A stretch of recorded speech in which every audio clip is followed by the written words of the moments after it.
Hi, Sherry Truler with Red Apple Auctions. Today we're going to talk about when the auctioneer misses the bids at your fundraising gala and how actually they may have intentionally ignored that bidder. Oh, it's true. Let me explain though, because we got to get some backstory. So let's go through this. I had a prospect who called me up. I said, why are you looking for a new auctioneer? She said, well, it's time. And, there were some problems last year with the auctioneer missing bids. Now, when I hear this, I don't know the auctioneer. Maybe the auctioneer had a bad night. Maybe it wasn't the auctioneer's fault. Maybe I wasn't there. I don't know the layout, the setup. I don't know anything about the event.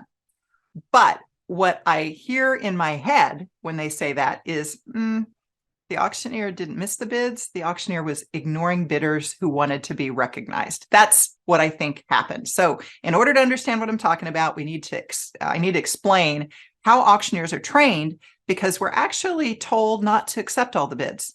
And this requires a little bit of background. So let's think about it. It is possible that in this room that you've got this fundraising gala, maybe it is hard to see bids. Maybe it's a particularly large crowd and there are no floor crew helping or good floor crew helping. Maybe there is large pillars. Here in the DC area, we've got some beautiful buildings, but they got huge pillars. I know at the National Building Museum, depending on how it's laid out, I have to walk around this enormous pillar to see all of my guests and so forth. It could be that there's big spotlights on the auctioneer. I've had that happen before, where you've got a huge spotlight and for whatever reason, they can't get rid of it. And somebody is bidding right in front of that. You just don't see them because it's completely washed out. And if you don't have help there to identify the bidder, then you'll miss that bid. But miss means something a little bit different. And I'll get to that in a second. What else could happen? Oh, you could have like big centerpieces. Sometimes you do it to yourself. You put in big centerpieces and that can obstruct bidders. Sometimes it's big audio speakers on the stage. There can be a lot of things that would be physical obstructions to actually seeing the bidders. But when I think about the term miss, it means that this bidder was willing to pay more for an item and was not seen, and therefore we didn't sell our items for the max value. We could have sold them for more. The auctioneer didn't see this bidder. This bidder was willing to pay more and wasn't seen. And I just don't think that happens all that often amongst professional auctioneers. And here's why. It's the way that we're trained. So in my state, I'm required to go to auctioneering school before I can get a license. Not all states require auctioneers to be licensed, but mine does. Auctioneering school is very similar to real estate school, and I've been to real estate school too, so I can say that in that, it's a week or 2 weeks, and you take a test at the end, and you have to get a test through the state, and then you're stamped an official realtor or an official auctioneer, as the case might be. So in my case, I went to a school in Missouri Auction School, and Missouri Auction School, as well as all other auctioneering schools, generally train commercial auctioneers. There's no delineation between a fundraising auctioneer and a commercial auctioneer at auctioneering school. So when you go in to be trained as an auctioneer, you're being trained the psychology of bidders and how to talk fast. We call it a chant, but all of that is happening in auctioneering school. And what I've learned at auctioneering school, and I'd be willing to bet that any other auctioneer who has been to auctioneering school, what they learn is that when they've got two hot bidders, they don't leave those bidders. They stay with those bidders. Other people might be bidding, doesn't matter. Doesn't matter if those other people are bidding. We're staying with these two hot bidders because it would almost be considered rude to leave them. Let's imagine, to put this in perspective that you might better understand, let's pretend that you and I are at a party and there's a third person there, and all three of us are engaged in conversation. So you're talking, they're talking, I'm talking, we're all engaged in conversation. Now, wouldn't it be weird if all of a sudden I just ignored you two and started looking around like this?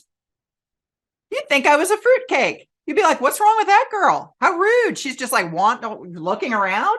No, you don't want to do that. You stay engaged in the conversation, right? Now, what might happen? Well, maybe the third party here decides at one point to go to the restroom, right? In an auction, we need to have two bidders. So at that point, to use our party analogy, we'd bring in a third person to that conversation. And if you're not going to the bathroom, if you're not going to go get another drink, if we're all sitting here engaged in conversation, that conversation is going to continue. And that's how it works at the auction, is we let that conversation continue. So let's put this in perspective. If I'm selling an item, let's say that, I start the bidding out, and usually when the numbers are low, we have a lot more people who raise their hand to bid. So at this case, I might take a lot of different people in the bidding action.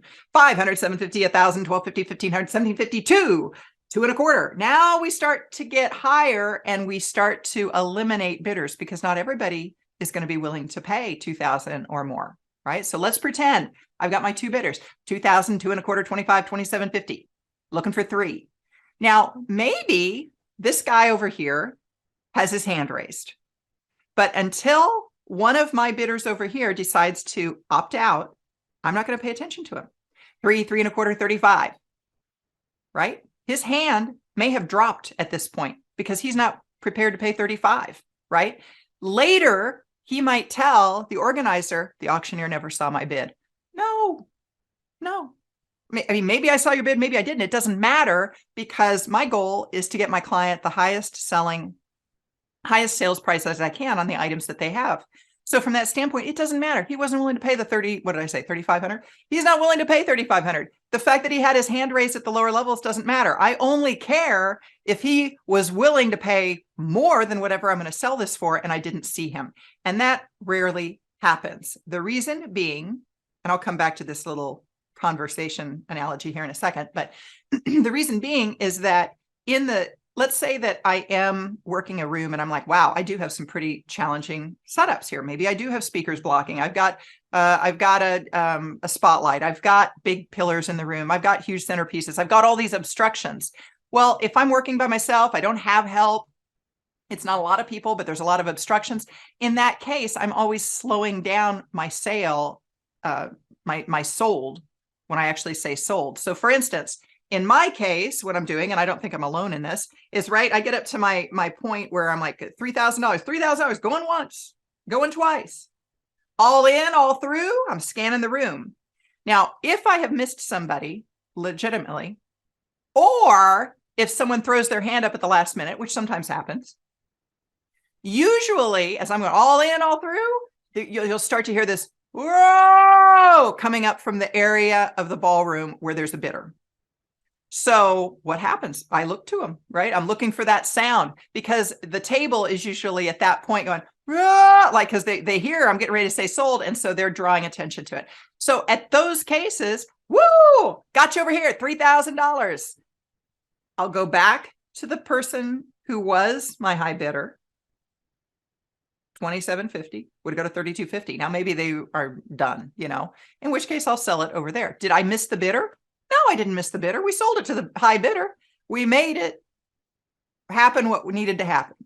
We made happen what needed to happen. It went to the high bidder. Didn't miss the bidders. He could have bid a lot before then, but I only took him on his final bid.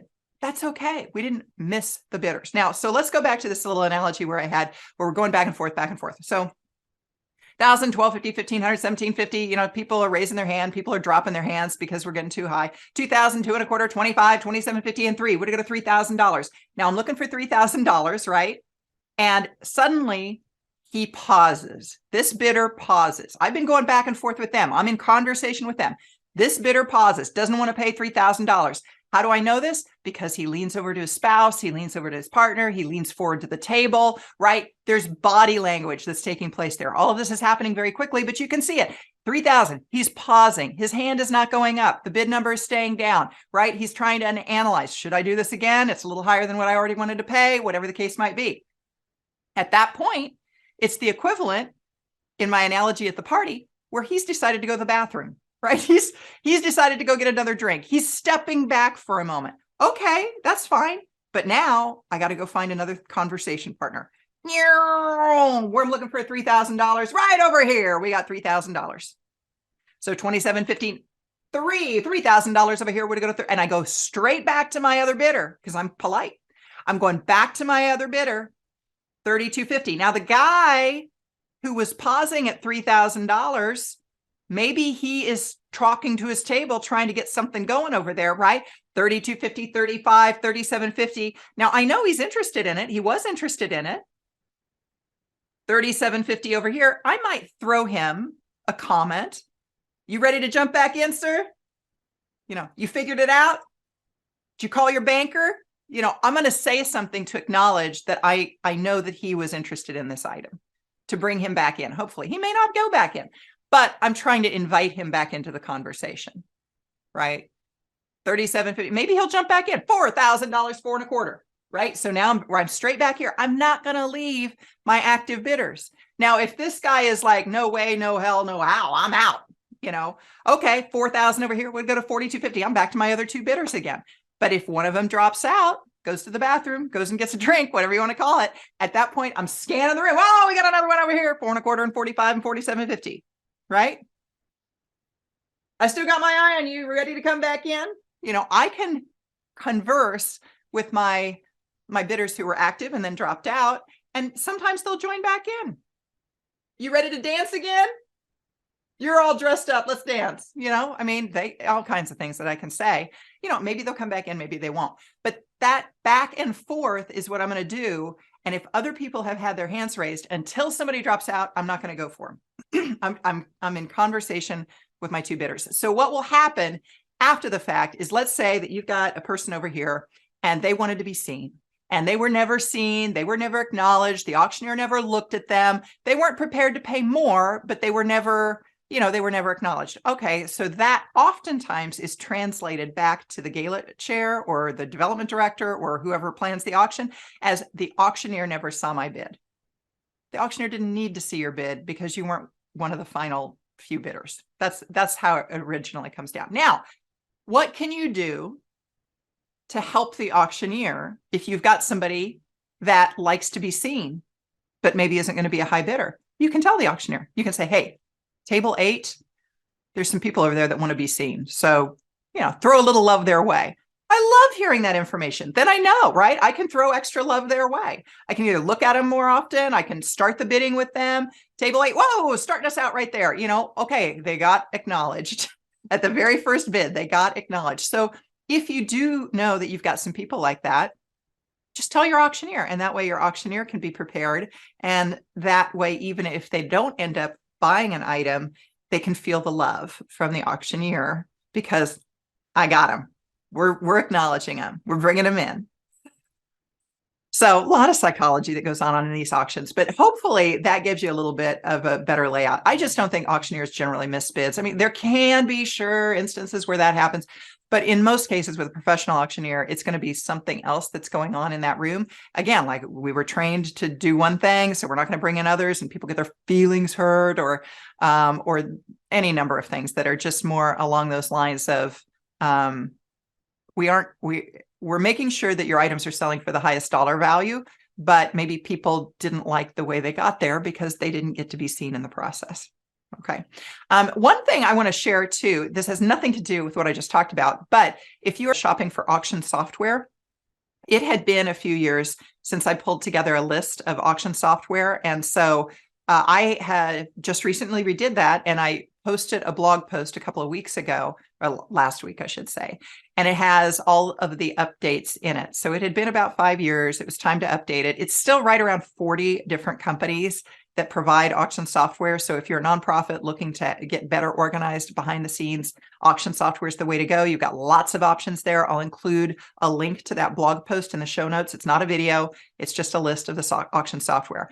And then if it's not up today, it'll be up in the next few days. I'm also going to put a page on my website that is more or less the auction software companies that my clients tend to use the most. So it's not going to be a blog post. That'll just be more of a page of like different partners that I see my clients using a lot, because sometimes people like to see that information as well. So that'll be available at redappleauctions.com, along with the other free resources that are up there, like the auction item guide with the top items that I sold last year around the country, as well as if you're interested in learning more about virtual events and the types of virtual events out there, I've got a free resource for you there too at Red Apple Auctions. So that's it for today. Talking about conversations, high bids, who's going to get in, who's going to jump in the swimming pool with me. You're going to go 4,000 right there, and taking it from everybody in the room, but not everybody always gets acknowledged. Okay. I'm Sherry with Red Apple Auctions. As always, hey, good luck to you in your fundraising gala.